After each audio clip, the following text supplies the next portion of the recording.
Hello guys, कैसे हैं आप सब। उम्मीद करते हैं कि आप सब स्वस्थ होंगे और अपनी पढ़ाई में व्यस्त होंगे। तो गाइज चलिए, आज यह लोअर बॉटनी का अंतिम लेक्चर है। इसके पहले आप लोग जानते हैं कि हम virus, bacteria, fungi, lichen, mycoplasma, blue green algae और एल्गी, ब्रायोफाइटा, टेडोफाइटा और जिम्नोस्पर्म, ये सब हम जो है फिनिश कर चुके हैं। तो आज यह लोअर बॉटनी का अंतिम लेक्चर है, जिसमें जिम्नोस्पर्म के अंतर्गत शामिल दो जीनेरा हैं, साइकस और पाइनस। इनको आज हम लोग कवर करने वाले हैं। तो चलिए हमारे साथ आप लोग जुड़िए और आज के इस लेक्चर को हम लोग बखूबी देख लेते हैं। तो गाइज, यदि आप लोगों में से जितने लोग हमारे पिछले लेक्चर को आप लोग देख चुके हैं और उसके साथ साथ यदि आप कहीं पर जो है ऑनलाइन कोर्स आप परचेस किए होंगे, तो आप वहाँ के मटेरियल से हमारे इस मटेरियल को आप मैच करा लीजिए। आपको खुद पता चल जाएगा कि कितनी मेहनत होती है आप सबके लिए, और ये जो बनाया जाता है मैटर आप लोगों को देने के लिए, आप लोगों को समझाने के लिए, कितनी गहराई से, पता नहीं कितने बुक को निचोड़ करके तब जा करके एक मैटर यह बनाया जाता है। तो इस समय फिलहाल आपका एग्जाम बिल्कुल जो करीब आ रहा है धीरे धीरे, इस समय आपको सब कुछ त्याग करके केवल और केवल एक ही टारगेट बनाना है। आप लोगों के लिए कहेंगे कि केवल अपने परीक्षा को टारगेट बनाइए। इस परीक्षा को यदि आप चूक जाएंगे तो फिर से 5-7 साल आप झेल जाएंगे, 5 साल आपका बेकार हो जाएगा और डिप्रेशन में आप लोग चले जाएंगे। इसलिए मैं कह रहा हूँ कि थोड़ा से, जैसे आप ऑफलाइन आप कोर्स इस समय आप परचेस करते हैं या कोचिंग आप ज्वाइन करते हैं, तो वहाँ 15 से 20 हज़ार रुपये आप पेड करते हैं। यदि ऑनलाइन कोर्स खरीदते हैं तो वहाँ पर भी लगभग 2,000 से लेकर के 8-10 हज़ार तक जो है आप कोर्स परचेज करते हैं। तो आप हमारे इस लेक्चर को अगर आप देख रहे हैं तो हम, आप जानते हैं कि ना के बराबर कोई शुल्क आपसे लेते नहीं है, फ्री आप कास्ट आपको प्रोवाइड करते हैं सब कुछ। तो जो पीडीएफ अगर आपको चाहिए तो वो भी नेट पैक के बराबर पैसे आपसे लिए जाते हैं, 10-20 रुपये एक पीडीएफ का। तो आप जो है केवल 500 रुपये अगर आप पूरे कोर्स का हमारे से रख लीजिए, आप लोग केवल पीडीएफ प्राप्त करने के लिए और ये वीडियो लेक्चर देखने के लिए। तो आप अन्य जगहों पर जो कोर्स जो लोग खरीदे हैं उनसे आप मिल करके उनके आप नोट्स देख लीजिए, उनके मैटर को देख लीजिए, उनके टेस्ट पेपर को देख लीजिए और हमारा मिलान कर लीजिए। आपको खुद ब खुद पता चल जाएगा, बाकी हम कुछ नहीं कहेंगे। चलिए आज साइकस और पाइनस के इस लेक्चर को हम लोग शुरू करते हैं। या आपको यकीन ना हो तो कोई चैप्टर की अगर आपने पीडीएफ एक भी नहीं ली तो आप एक पीडीएफ 10 रुपये की केवल खरीद करके आप परचेज करके आप मिलान कर सकते हैं और आप पिछले साल के जो क्वेश्चन पेपर हैं, चाहे जो भी क्वेश्चन पेपर, उसको हल कर सकते हैं केवल हमारे इस पीडीएफ की, इसको आप पढ़ करके। बाकी कोई लेक्चर आप ना देखो कहीं से, केवल यही देख लो लेक्चर हमारा, इसको पढ़ करके और वही पीडीएफ आप ले लो पूरा बखूबी पढ़ करके। किसी भी चैनल पर जा करके आप कहीं से भी किसी के भी टेस्ट पेपर में आप शामिल हो जाओ, देख लो आपके लिए कितने फायदेमंद है गाइस। ठीक है, तो चलो बात करते हैं गाइस हम साइकस की। और थोड़े से आज तबीयत हमारी ठीक नहीं है गाइस, इसलिए जो है हम आपके लिए बराबर जो डेली के डेली लेक्चर लेकर के आ रहे हैं, प्रक्रिया उसको बंद नहीं करना चाहते, चाहे जो हो जाए गाइस। तो चलो साइकस आज चूंकि ये पूरा फिनिश कर देना है, तो साइकस है आज हम लोग देखेंगे जिम्नोस्पर्म में साइकस को पढ़ेंगे। साइकस देखो कुछ ऐसा हमने ड्रा कर रखा है यहाँ पर, आप ध्यान दे लीजिए। साइकस को कुछ इस तरीके से बनाया गया है। ये ताड़ जैसा एक वृक्ष है, इसमें ये अनब्रांच होती है, इसकी जो स्टेम है अनब्रांच है। और यहाँ पर दो प्रकार की रूट पाई जाती है भाई साहब, एक जो है टैप रूट होती है, मूसला जड़ होती है जो सीधे गहराई में जाती है, और एक होती है कोरेरॉइड रूट। कोरेरॉइड रूट क्या होती है, यहीं पर डाइकोटोमसली ब्रांच होती है, इस तरीके से इसकी डाइकोटोमसली ब्रांच देखने को मिल जाती है, यहीं पर यहीं तक सीमित रहती है। और जैसे ये नीचे जाती है ना, नीचे नहीं जाती, इसका करेक्टर ये जियोट्रॉपिक नहीं, एजियोट्रॉपिक होता है। ठीक है, और इस पर जो है ये लीफ बेस है, यहाँ जैसे पत्ती गिर जाती है तो इसके चिन्ह जो है चारों तरफ पे पकड़ के चलती है इसकी लीफ, तो ये बना रह जाता है यहाँ पर। बाकी इसमें लीफ का ये बीच वाला जो भाग है ये रैचिस कहलाता है, और यहाँ से जो निकले हैं ये पत्ती छोटे छोटे खंड लीफलेट्स कहलाते हैं। बाकी ये क्राउन लीव्स कहलाती है, एक तरीके से मुकुट जैसी संरचना होती है, सबसे पहले उस स्टेम में लगी होती है। ठीक है, तो इसकी संरचना है। साइकस के बारे में आप देखते हैं, यह ईवर ग्रीन प्लांट है, सदाबहार पौधा है, हमेशा हरा भरा ये दिखता है गाइस। जल्दी इसकी पत्तियां जो है झड़ती नहीं कि एक बार टुंठा हो गया साल में एक बार फिर से चलेंगे, ऐसा नहीं, हमेशा सदाबहार पौधा है, ईवर ग्रीन पाम लाइक होता है। आपने देखा ताड़ खजूर वैसा पौधा होता है इसका। साइकस रिवोल्यूटा जिसे सागो पाम कहते हैं, यह पॉइंट सही है, ये इंपॉर्टेंट है। सागो पाम किसे कहते हैं, साइकस रिवोल्यूटो को कहते हैं सागो पाम। और ये डायोसियस स्पीसीज होती है साइकस की। अगर मेल कोन एक पे है तो दूसरे पौधे पर होगा फीमेल कोन, मतलब दोनों मेल और फीमेल जो है दोनों जो रिप्रोडक्टिव ऑर्गन एक ही पौधे पर नहीं होते हैं, अलग अलग पौधों पर होते हैं। एक ठो हो गया तो एक ठीक हो गया। ठीक है, इस तरीके से ऐसा। ठीक है, लैला एक हो गया और एक मजनू हो गया, तो दोनों अलग अलग होंगे, एक ही में नहीं होंगे। अब यहाँ देख लीजिए, ये डायोसियस होता है लगभग 2 से 5 मीटर तक इसकी लंबाई होती है, और साइकस मीडिया इसकी लंबाई जो है लगभग 20 मीटर तक होती है। इसका मतलब काफी लंबा होता है साइकस मीडिया। यहाँ पर थोड़ा देख लीजिए साइकस की कुछ यहाँ पर प्रजातियां हैं, कितनी सामान्य इसकी प्रजातियां हैं, कुछ कॉमन प्रजातियां हैं, कौन कौन सी हैं इसको आप देख लीजिए। जैसे साइकस सिर्सिनेलिस है, साइकस रम्फाई है, साइकस बेडमुआई है, साइकस पैक्टिनेटा है और साइकस सियनेंसिस है। ठीक है, ये इसकी कुछ कॉमन स्पीसीज हैं साइकस की, इसको आप लोग देख लीजिए। बाकी अगर बात करें तो ये एक वर्षीय नहीं होता है बल्कि बहुवर्षीय होता है, पेरिनियल होता है गाइस। ये कैसा होता है? यह होता है बहुवर्षीय, पेरिनियल होता है, बहुत सालों तक यह जिंदा रहता है कि हाँ देखिए मैं जिंदा हूँ, एक ही वर्ष में इसका जन्म और मृत्यु नहीं होती है। जीरो फाइटिंग नेचर में होता है, जीरो फाइटिंग इन नेचर, यानी इसकी प्रकृति कैसी होती है? जीरो फाइटिंग प्रकार की होती है। अब इसमें हम थोड़ा सा आगे चले बात करते हैं इसके और मुख्य बिंदु पर। इसके मुख्य बिंदु की बात करें अगर हम रूट को ले लें, पहले देखिए ये इसमें रूट भी होती है, स्टेम भी होता है, लीफ भी होता है, यानी रूट, स्टेम और लीफ। तो रूट इसकी डाइमॉर्फिक होती है। कैसी होती है? डाइमॉर्फिक। इसका मतलब दो रूप में होती है इसमें जड़, एक तो नॉर्मल रूट होती है, दूसरी कोरेलॉइड रूट होती है। यही सबसे ज्यादा पूछा जाता है भाई साहब कि कोरेलॉइड रूट किसमें पाई जाती है। घिसा पिटा क्वेश्चन हो चुका, यानी कक्षा 12 से ये चला आ रहा है पूरा। ठीक है, अब ये नॉर्मल रूट है, ये टैप रूट प्रकार की होती है, नहीं मूसला जड़ होती है। कोरेलॉइड रूट ये डाइकोटोमसली ब्रांच होती है। मैंने बताया टैप इस तरीके से, डाइकोटोमसली ब्रांच होती है ये इस तरह से। मैगी वैगी बनाते हैं ना तो सीधा ही सीधा होता है चौबीनोमीन, लेकिन ये थोड़ा सा कैसी होती है? डाइकोटोमसली होती है, इस तरीके से होती है। और कोलेरॉइड रूट जो होती है infected by blue green algae, इसमें क्या उपस्थित होते हैं? नील हरित शैवाल होते हैं, ब्लू ग्रीन एल्गी। कौन नील हरित शैवाल होते हैं? जैसे एनाबीना साइकेडी हो गई, एनाबीना साइकेडी, नास्टांग पंक्टिफार्मी, नास्टाक पंक्टिफार्मी और एनाबीना साइकेडी, ये ब्लू ग्रीन एल्गी होते हैं किसमें? कोलेरॉइड रूट में। और कोलेरॉइड रूट की और विशेषता क्या है कि डाइकोटोमसली ब्रांच के साथ साथ एपोजियोट्रॉपिक होती है, मतलब गुरुत्वाकर्षण के बिल्कुल ठीक नहीं चलती, उसके अपोजिट चलती है, ऊपर साइड में होती है। निगेटिवली जियोट्रॉपिक, देख लीजिए सीधे कहें तो निगेटिवली जियोट्रॉपिक है। ठीक है, अब यहाँ देख लीजिए ये जो ब्लू ग्रीन एल्गी होते हैं इनका काम क्या होता है? दे फिक्स एटमॉस्फेरिक नाइट्रोजन, ये वायुमंडलीय नाइट्रोजन को क्या करते हैं? स्थिरीकरण करते हैं, उसका फिक्स करते हैं। और इस नाइट्रोजन स्थिरीकरण में मुख्य रूप से जो इनकी भूमिका होती है तो आप जानते हैं किसके थ्रू होती है? बैक्टीरिया के थ्रू होती है। तो जो बैक्टीरिया रोल करते हैं वो होते हैं एजोटोबैक्टर और स्यूडोमोनास, एजोटोबैक्टर और स्यूडोमोनास इसमें होते हैं, इनको भी आप ध्यान दीजिए। अब रूट की तो बात हो गई, tap root, normal root, coralloid root, इनकी विशेषता की बात हो गई।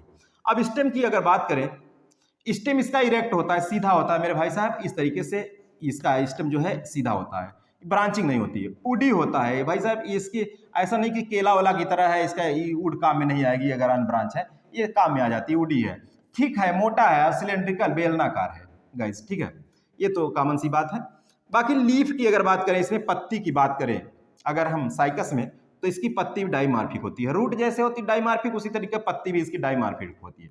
दो प्रकार की पत्ती है, एक स्केल लीफ कहलाती है और एक फोलियज लीफ।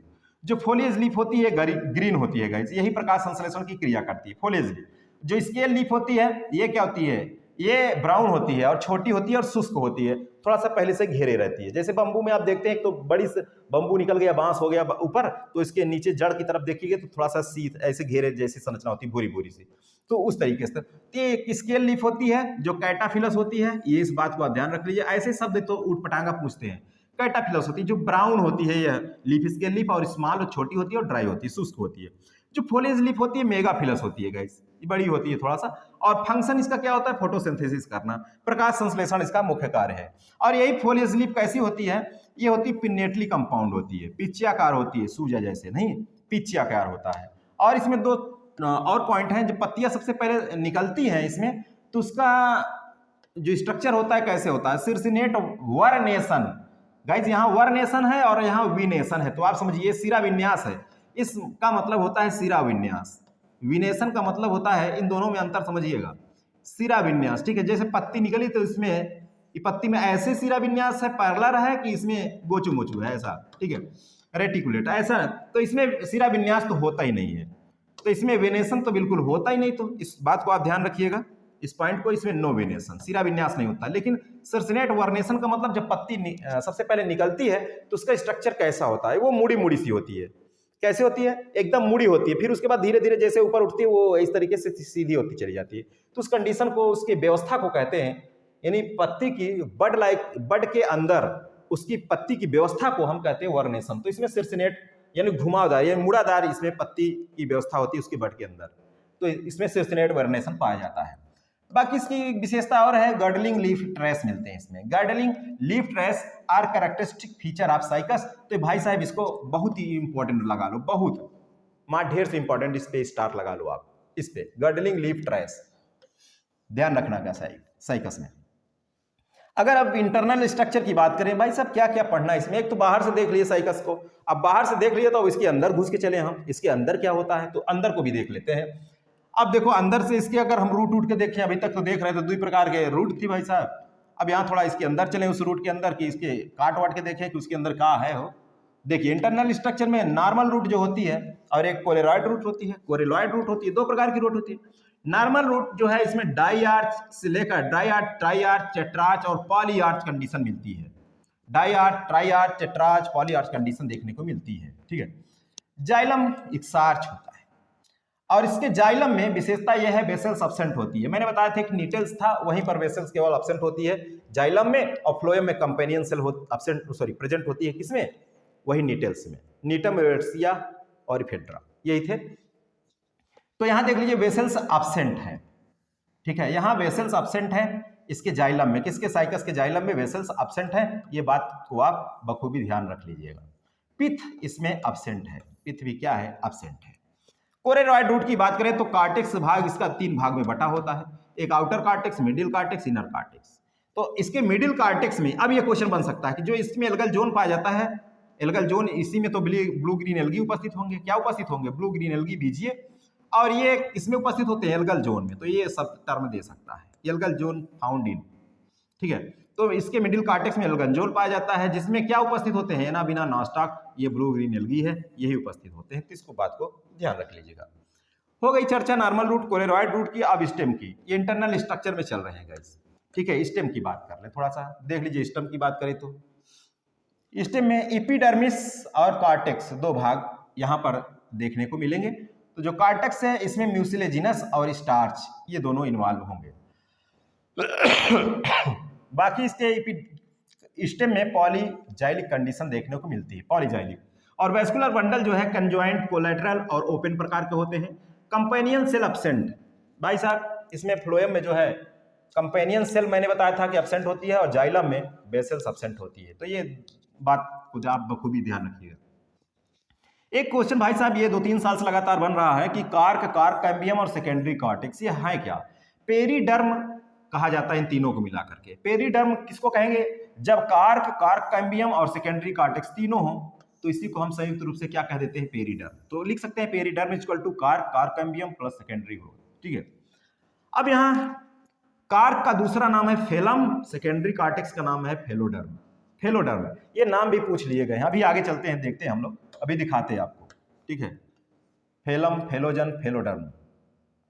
अब यहां देखिए अगली खास बात, साइकस की जो लीफ है, पत्ती है, इसमें रैचिस होती है प्लस लीफलेट। भाई साहब ये देखिए जो ये वाला भाग है पोर्शन, ये रैचिस है, फिर इसमें लीफलेट आ जाती है। क्या आ जाती है इसमें, इस तरीके से लीफलेट आ जाती है इसमें, ऐसे। तो इसके पत्ती में क्या होता है, रैचिस प्लस लीफलेट। रैचिस से क्वेश्चन पूछा जाता है।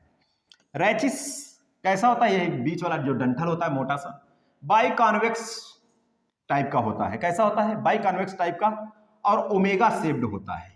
संरचना में कैसा होता है, ओमेगा शेप्ड। ये क्वेश्चन बन चुका है, ध्यान रखिएगा, रैचिस में ओमेगा शेप्ड पाया जाता है।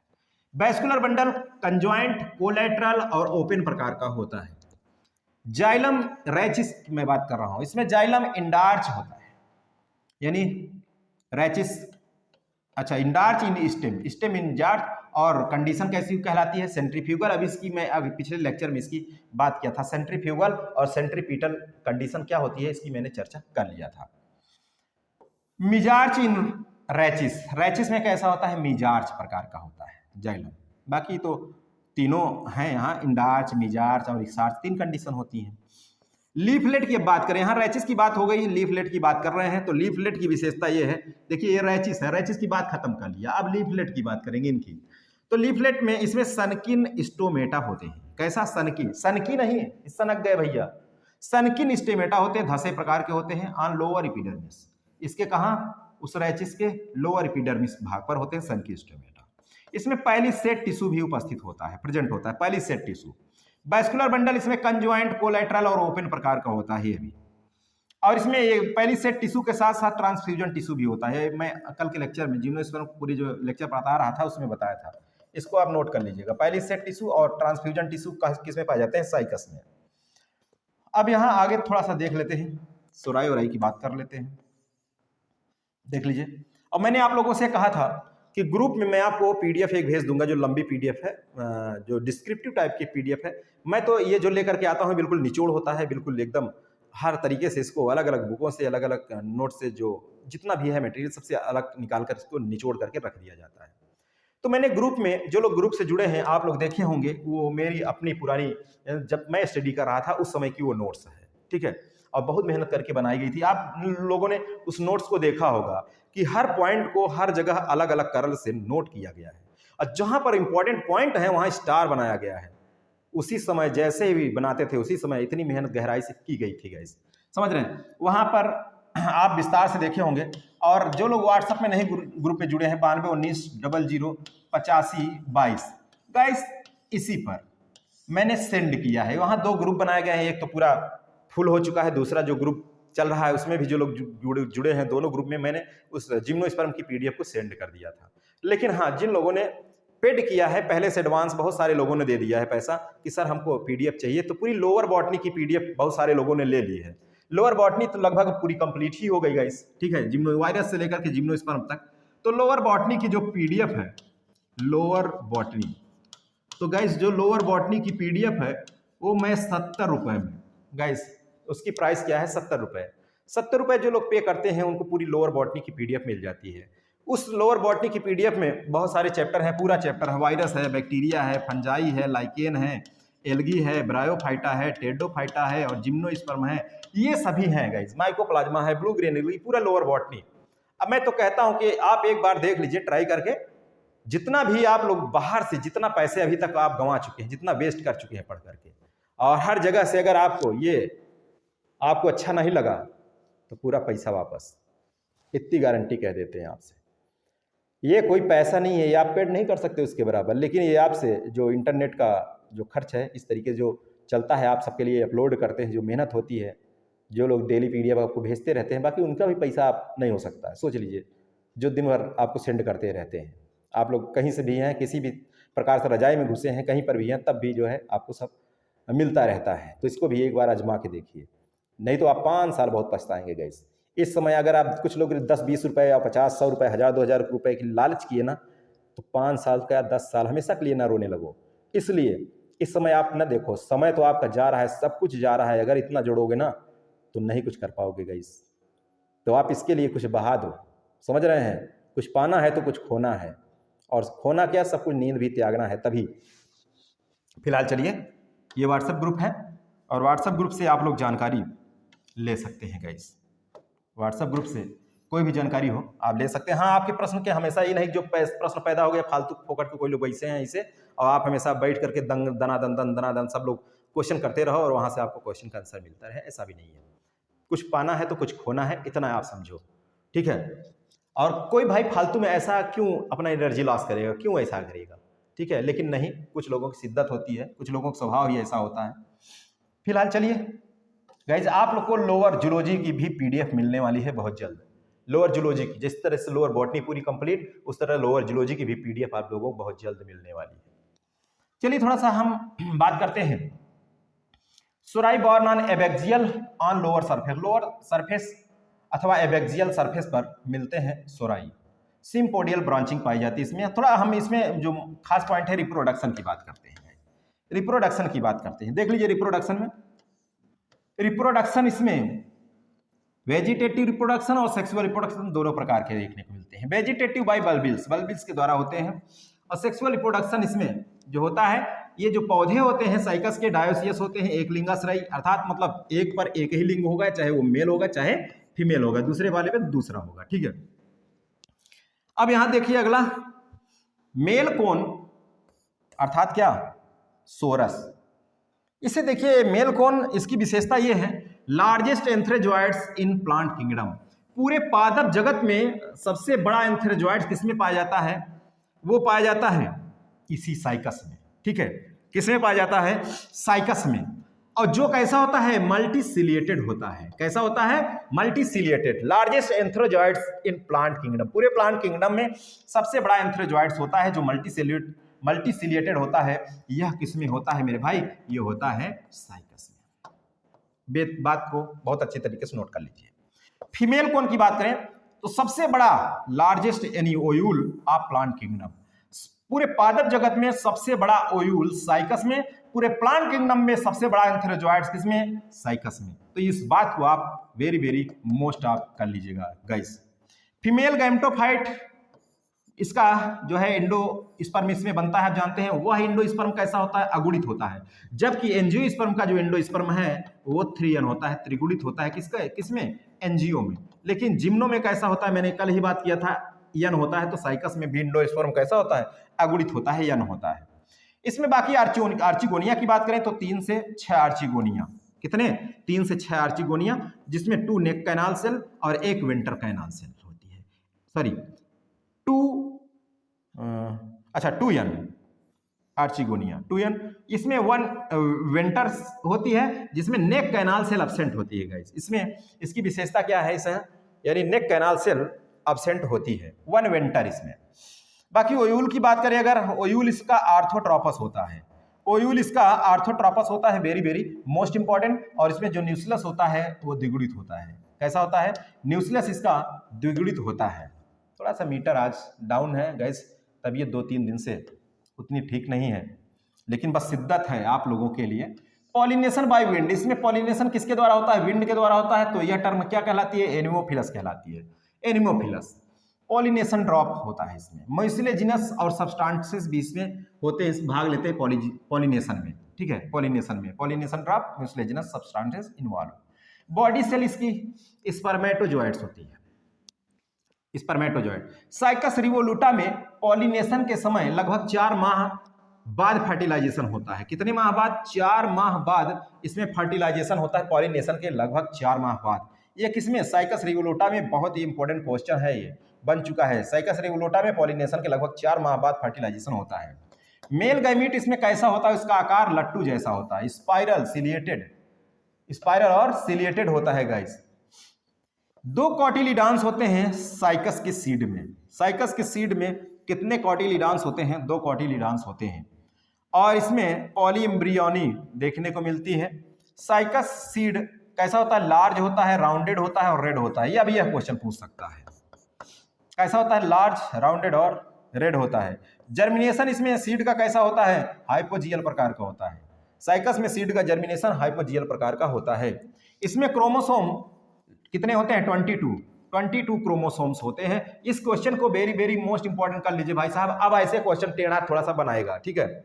इंटीग्यूमेंट एंड न्यूक्लियस डिप्लॉयड होती है, 2n होती है। इंटीग्यूमेंट एंड न्यूक्लियस डिप्लॉयड होती है। तो गाइस यह जो है, ये पूरा लेक्चर जो था ये अभी चल रहा है साइकस का, तो थोड़ा ऐसे लास्ट पॉइंट की तरफ चल रहे हैं। Male gametophyte released at 3 cell. इसका मेल गैमेटोफाइट जो है कितने सेल पर रिलीज होता है? तो 3 सेल पर रिलीज होता है। और ये मेल गैमेटोफाइट को आप माइक्रोस्पोर कहते हैं। क्या कहते हैं? माइक्रोस्पोर कहते हैं। यह क्वेश्चन पीजीटी का था, पीजीटी के था। 3 सेल पर 3 सेल में कौन है? एक ट्यूब सेल है, जनरेटिव सेल है, prothallial cell. Tube cell, generative cell, prothallial cell. अब ये tube cell, generative cell, prothallial cell किसका फॉर्मेशन करती है? तो एम्ब्रियोनिक रीजन, एम्ब्रियोनल रीजन बनाती है, सस्पेंसर रीजन और हास्टोरियल रीजन में कन्वर्ट हो जाती है गाइस, ठीक है। बाकी पॉलिनेशन सिफोनोगैमस होता है इसमें। सिफोनोगैमस बाय पोलन ट्यूब किसके द्वारा है? सिफोनोगैमस का मतलब पोलन ट्यूब के द्वारा होता है। इसमें जूआइडोगैमस का प्रकार का होता है, जब एक मोटाइल हो दूसरा नॉन मोटाइल हो। फर्टिलाइजेशन गाइस, ठीक है। क्या? फर्टिलाइजेशन, फर्टिलाइजेशन सिफोनोगैमस प्रकार का निषेचन, जूआइडोगैमस। अब इसमें माइक्रोस्पोर जो है बोट शेप्ड होता है। माइक्रोस्पोर इसका कैसा होता है? बोट शेप्ड होता है। बाकी और इसके पॉइंट्स क्या हैं? यहां देख लीजिए, बोट शेप्ड है microspore. Alternation of generation, heteromorphic, life cycle, diplohaplontic और मियोसिस, स्पोरोजेनिक मियोसिस। कैसी? स्पोरोजेनिक मियोसिस होती है। और ये कंडीशन थोड़ा सा आप देख लीजिए, इसके संरचना जो बाहर की तरफ सीड कोड में टेस्टा और टेगमिन है, टेस्टा और टेगमिन, ठीक है। ये क्या है? सीड कोड बनाते हैं। इसमें इंडोस्पर्म भी है जो अगुणित होता है। कैसा होता है? अगुणित होता है। एम्ब्रियो है, बाकी पेरिस्पर्म है अर्थात न्यूसिलस। साइकस रिवोल्यूटा से क्वेश्चन जो बना था वो क्या बना था? Cycas revoluta can be used as a source of nitrogen for some species. कुछ प्रजातियों में साइकस रिवोल्यूटा नाइट्रोजन के सोर्स के रूप में यूज किया जाता है।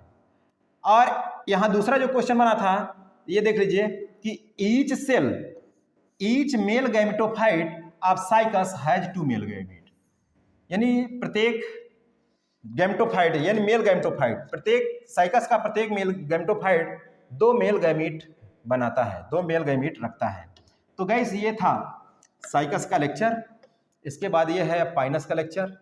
गाइस ये देख लीजिए पूरा पाइनस, ये पाइनस का स्ट्रक्चर, पाइनस का जो लेक्चर है पीडीएफ है।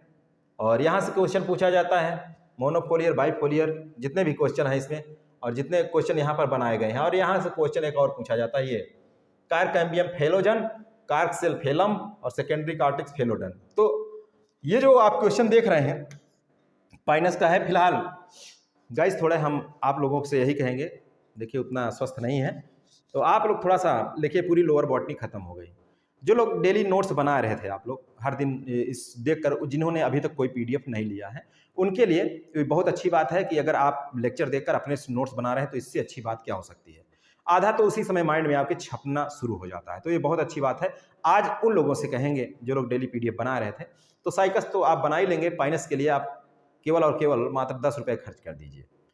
समझ रहे हैं? 10 रुपये खर्च कर दीजिए, केवल पूरे लोअर बॉटनी का कुछ नहीं होता है गाइस। तो आप लोग भी ये पाइनस को आपको मिल जाएगी। फिलहाल केवल यही, या तो तबीयत सही हो जाएगी, किसी दिन हम आपको इसका प्रोवाइड करा देंगे, लेक्चर बता देंगे गाइस, ठीक है। तो आप लोग भी ले लीजिएगा। ये कॉन्टेक्ट नंबर है, आप सभी जानते हैं, 9219008522।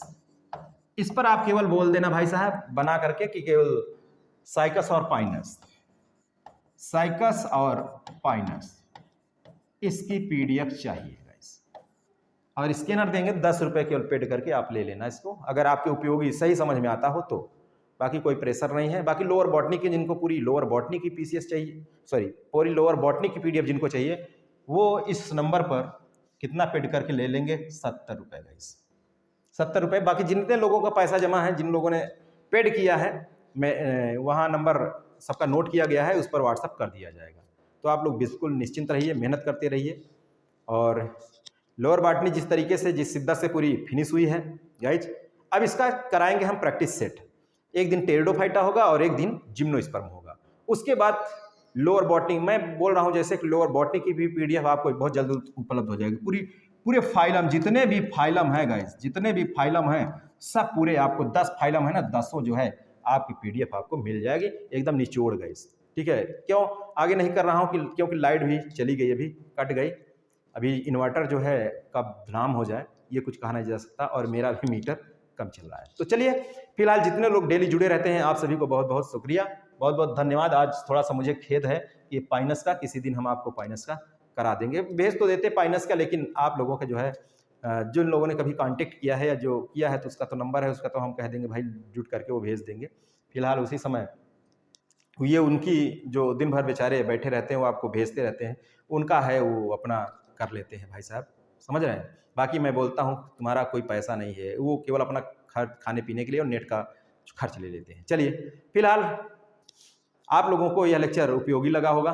अब चलेगा कुछ practice set guys, practice set होने वाला है, तो प्रैक्टिस सेट में भी आप लोग बढ़ चढ़ करके हिस्सा लीजिएगा और बिल्कुल लगे रहिए, जुटे रहिए, डटे रहिए, मेहनत करते रहिए गाइस। सिलेक्शन आपको ही मिलेगा, क्योंकि जो लोग मेहनत करते हैं सिलेक्शन उन्हीं को मिलेगा, जो मेहनत नहीं करते उनको क्या सिलेक्शन मिलेगा। जो केवल बैठकर सोचते रहते हैं, आजकल देखिए मैं आपको बता दूं, जब तक आपकी उम्र कम होती है तब तक आपकी अंदर सोच ज़्यादा डेवलप नहीं होती। जैसे जैसे आपकी एज बढ़ती है वैसे वैसे सोच ज़्यादा बढ़ती है आपकी। और ऐसा सोचिए कि आप हाई स्कूल इंटर के तो बच्चे हैं नहीं, आप सभी लोग कहीं ना कहीं पढ़ा रहे हैं गाइस। आप लोगों का जो माइंड लेवल है वो बड़ा है, तो आपको कहीं से हिंट मिल गया तो आप उसको पकड़ लेते हैं, कैच कर लेते हैं, जल्दी से उसको आप क्रैक कर देते हैं। तो इस समय जो लोग छोटी छोटी सी लालच में हैं, लालच छोड़ दीजिए भाई साहब। 3 महीने का समय आपके पास है, उसी 3 महीने में आपको सब कुछ करना है। जो भी आपके अंदर छोटी छोटी लालच है, मैं आपको बता दूं लालच क्या, आप लोग जितने भी लोग देख रहे हैं, मैं जानता हूं जिसमें से 90% लोग कहीं ना कहीं आप पढ़ा करके चला रहे हैं, अपनी साइकिल चला रहे हैं। तो थोड़ा सा 3 महीने जो है इसमें आप बहुत सारी लालच को मत देखिए। कई लोग उस जाल में, माया जाल में फंस जाते हैं जो बच्चों को मोह माया होता है। छोटे छोटे बच्चे हैं, भाई साहब आए पहलगी प्रणाम किए तो गुरुजी तो अति प्रसन्न हो जाते हैं, अपना सब कुछ भूल कर उन बच्चों के आगे सब कुछ दे देते हैं। तो सब उनके देने के साथ साथ गाइस आप अपना भी थोड़ा सा देख लीजिए, मेहनत कर लीजिए।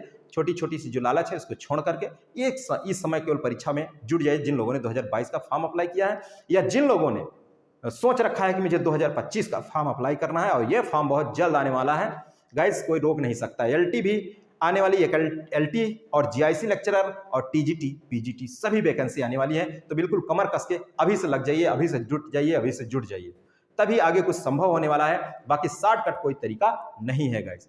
सोचिए जिन बच्चों ने जो लगातार 2-2 साल से 3-3 साल से लगातार यही प्रिपरेशन ही कर रहे हैं, घर से बाहर रह करके कमरा लेकर के रूम ले करके रह रहे हैं, वो प्रतिदिन उनका कितना डेली खर्च होता जा रहा है। और आपका खर्च क्या है? 100, 200, 400, 500 कुछ नहीं है। उनका तो जितने महीने रह रहे हैं गाइस, एक दिन सब्जी का खर्च 150-200 लग जाता है गाइस। सब्जी का खर्च एक दिन 150-200 का उनका ऐसा खर्च हो जाता है। तो आप जितने लोग ऐसे हैं अपना चला रहे हैं, इसकी लालच मत देखो। और इस समय आपको अति आवश्यकता है केवल यही, जिनके अंदर दूसरे के सुझाव एक्सेप्ट करने के गुण नहीं होते हैं, फिर वही लोग धोखा खाते रहते हैं हमेशा के लिए। इसलिए कभी कभी एक्सेप्ट करना भी चाहिए दूसरों की बात को भी। तो इस समय मोह माया लालच मत करिए। जिन लोगों को सोच रखा कि मैं बना तो लिया हूं, फिलहाल अगर कहीं से मुझे एकदम कलेक्ट मैटर भी मिल जाए तो सोने पे सुहागा हो जाता है, तो उसके लिए भी आप पूरे जी जान से जुट जाओ गाइस। फिलहाल सिलेक्शन मिलेगा, क्यों नहीं मिलेगा गाइस? क्योंकि जब तक बचपन था, जब तक कम उम्र थी, उस समय आप रटने की प्रक्रिया थी, इतना समझदारी नहीं थी। इस समय तो आप बड़े हो गए, आप लोग सभी खुद जानते हैं, बताने की कोई जरूरत ही नहीं है कि जैसे जैसे आपकी एज बढ़ती है वैसे वैसे आपकी ये मेंटेनेंस जो माइंड का लेवल है, आईक्यू लेवल है, वो बढ़ता चला जाता है। इस समय थोड़ा सा आप देखेंगे तुरंत आप एक्सेप्ट कर पाएंगे, लेकिन व्यर्थ की चीजों में ना पड़े तो चलिए गाइस, आज के लेक्चर में बस यहीं तक रखते हैं। फिर मिलेंगे नए दिन, नए ऊर्जा, नए लेक्चर के साथ। ओके, थैंक यू, जय हिंद।